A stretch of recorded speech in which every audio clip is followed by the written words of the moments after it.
This is a video by Richpin. Today we're working on a Ford Escort with a 1.9 liter engine. And the problems we're having today is it looks like this engine has a bad head gasket. So we're going to take the head gasket off and check it out. The first thing we did is we got the vehicle up on ramps. And the next thing we're going to do is we're going to take the battery out of the way. So we need to do that now. Okay, now that we got the battery out of the way, the next thing we want to do is put the engine at top dead center on #1 cylinder. Now I've got the hose from the compression tester all in there ready to go, and what we're going to do is we're going to crank over the engine by hand by the crank pulley, and we're going to put our hand on the end of the hose here, and when we feel pressure we'll know we're coming up on top dead center. Then we'll take the hose out and we'll put a dowel in through the spark plug hole and then move it very slowly, and when it stops we'll know we're at top dead center because we're going to have to be taking the timing belt off. Now you know you're definitely at top dead center when that little mark on the pulley, you can see it right here on the end of the screwdriver right there. Now when that lines up with this protrusion right there on the cover, that would be top dead center. Most cars don't have a mark on the pulley anymore, but this one does. And so that confirms it. The next thing we're going to do is drain the coolant from the system. Now we're going to take the bottom radiator hose, slide the spring clamp back, and pull the hose off. And that will be the easiest way to drain the coolant from the system. Okay, the next thing we're going to do is take off this air intake duct with the top of the air cleaner. And there's a little screw clamp right here. We loosen that, and then we can pull that off the throttle body. Make sure you label your wires that were on here and take that out of the way. Okay, now we need to take the accessory belt off. We can put a breaker bar on the tensioner right here, and then we will pull it forward, and now we can slide the belt off the alternator. Now we can take the belt off. Okay, next we're going to remove the alternator, and we're going to start by removing these brackets for the power steering and the air conditioner. I'm going to take off these two bolts, this one, and then this strap right here on the AC line, and get those out of the way right now. Alright, the next thing we need to do is take the power steering reservoir here, take the bolts out, and move that over. There's two of them down there, but I only see one. One has been busted off, so... Okay, we got that without busting it off. And now we can move that over to the side. Next we need to take the electrical connectors off of the alternator. There are 3 of them. Take a small screwdriver and pry up on that lock right there, and then pull up on that one right there, and we got a small one right here. We have to do the same thing, get right underneath there and then push that lock away, and then take another screwdriver and you can pry that out. And right here we have a 10mm nut, and we need to remove that. Next we need to remove the bolts that hold the alternator to the bracket right here. There's one 10mm bolt right here and one 13mm headed bolt down here. We need to take those off now. Now the alternator won't come by the reservoir here, so what I would like to do is take the coolant reservoir out of the way, but we've got a bolt here that's all rusted and we can't get at it. So what we're going to do is take the reservoir off the hoses here, so we'll give us space to remove the alternator. Okay, now what we did was we siphoned all the fluid out of the reservoir, took the top hose off that goes to the pump, and we wired the reservoir off to the side here. Now we should be ready to take the alternator out of the way. Now take this AC line right here and put that right up on the bracket there.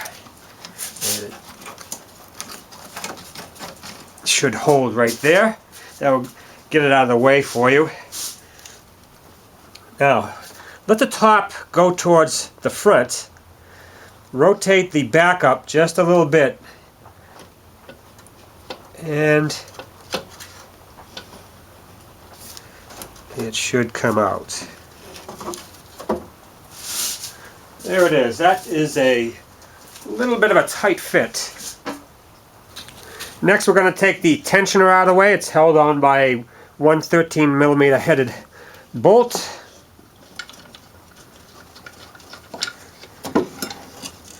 And that will come out just like that. Alright, next we want to disconnect the oxygen sensor. There's a little lock.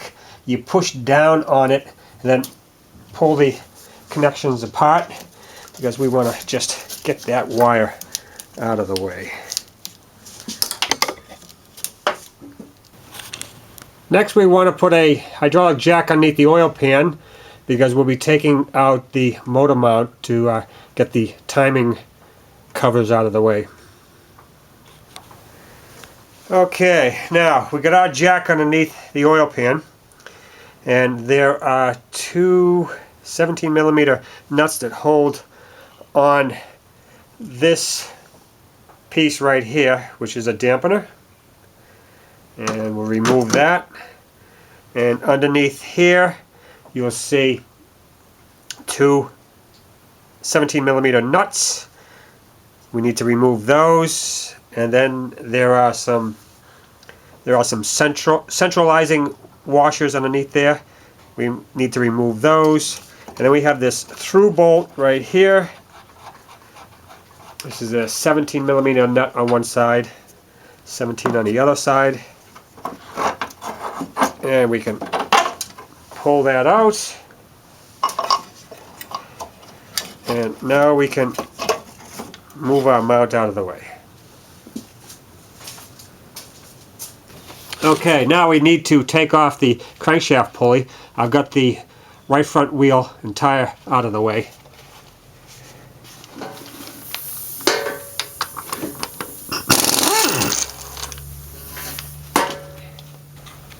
Now these pulleys aren't pressed on, so they should just slide right off.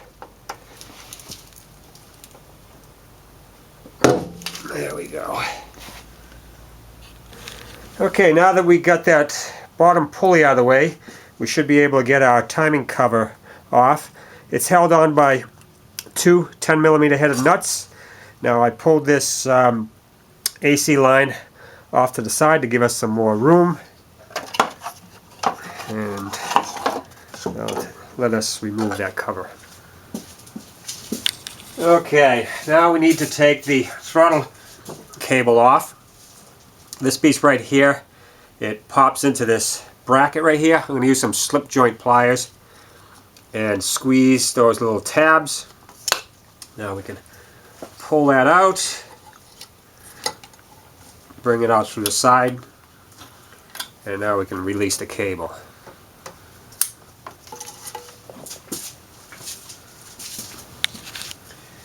Alright, we can remove the PCV line right here. It's a plastic line. Remove that whole line, get that out of the way. Okay, now we can remove the line to the power brake booster. A little clamp right there, just take care of that. There we go. Put that out of the way. Alright, we got two lines right here, vacuum lines. We need to take those out of the way. Make sure you label those so you can get them back in the right place. Next we need to remove this gray and black connector on the right shock tower. And when you disconnect those, put those wires on the engine out of the way. Okay, now we need to take the connector off the crank sensor. There's a little button here on the back side, and you'll push in on it, and you can remove the connector. Next, take the 13mm nut that holds the dipstick tube to the cylinder head and move that out of the way like so. Okay, next we're going to take off the 4 6mm headed bolts that secure the coil to this bracket, because I want all this stuff out of the way. And then what we'll do is we'll take the heater hose off the radiator, and this back hose from the cylinder head to the heater core, we'll take it right off at the heater core back there. Next we need to take off the head pipe from the exhaust manifold. It's held on by 2 14mm headed nuts. I used a torch, heated up the nuts, used some penetrating oil, and got them off. Okay, now don't forget to take off this vacuum hose right here that goes up to the throttle body. And we need to take off these connections at the temp sensors. Now if you're going to do it the way I'm going to do it, you'll need to take off that bolt right there, the bracket for this heater hose. Next we need to remove the automatic transmission kickdown lever if you have an automatic. There are 2 10mm bolts here on this bracket on the intake manifold, and then we just take the cable off there and just set that over to the side so when you take your head off it doesn't bind up on it. Now both these fuel lines are going to have to be taken off the fuel rails before you can get the cylinder head out. Now the first thing we're going to do is we're going to open the locks that they got here, and we're going to pry those off. I sprayed a little penetrating oil on there, and now we need to do the same thing to the other side. Okay, now before we remove those lines, what we're going to do is we're going to depressurize the system.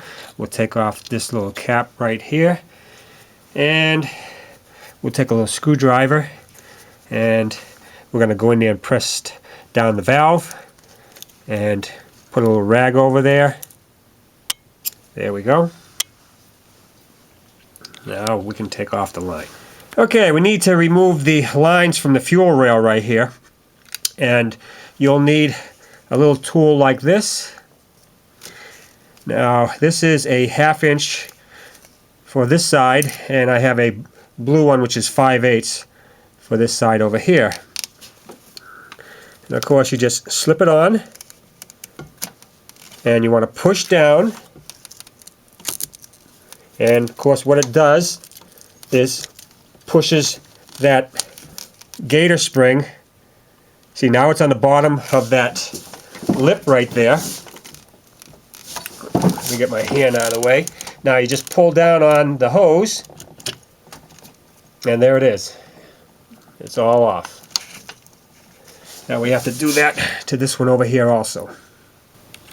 Now before you remove your timing belt, make sure that your timing marks are lined up. You can see that the cam gear right here is lined up.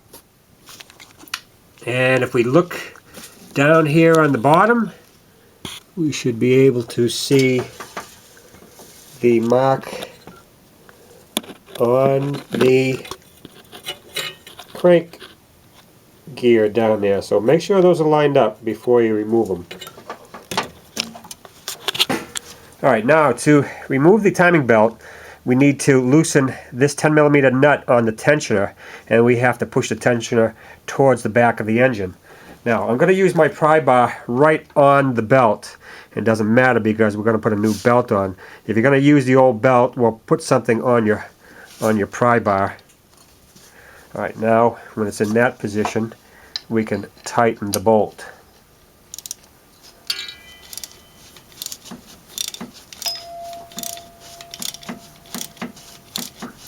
And this will hold the tensioner away.